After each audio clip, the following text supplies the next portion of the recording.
దీర్ఘమైనటువంటి ప్రబలమైనటువంటి భయంకరమైన వ్యాధులు ఇంకా పాపరూపంగా శరీరంలోకి రాబోతున్నవి ఆగిపోతాయి. ఏ పాపమటువంటి వ్యాధినివ్వాలో ఆ పాపము ఈ శ్లోకములను వినడం చేత ఆ పాపము కాలిపోతుంది.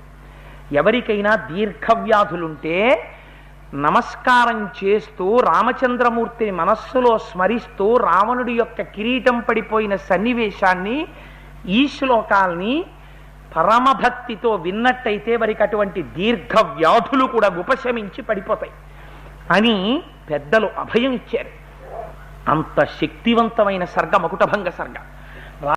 స్వామి, ఏ విధంగా అయితే శ్రీ మహావిష్ణువు గరుత్మంతుడి మీద కూర్చుని యుద్ధం చేస్తారో అలా మీరు నా యొక్క వీపు మీద కూర్చుని యుద్ధం చెయ్యండి.